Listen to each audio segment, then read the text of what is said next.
ay mas pinili na lamang ng mga dating naninirahan dito na lumipat sa mga mas asinsadong lugar at sila mas madaling makakahanap ng mapagkakakitaan. Kung bibisita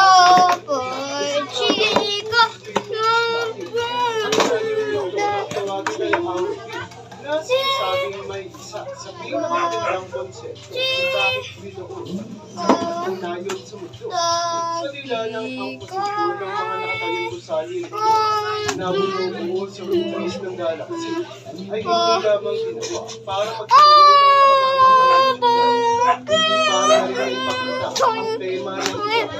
Nakatila ng ginawa ang Aurobin para maging tirahan at ibang uri ng mga tao mula sa iba't ibang panig ng mundo.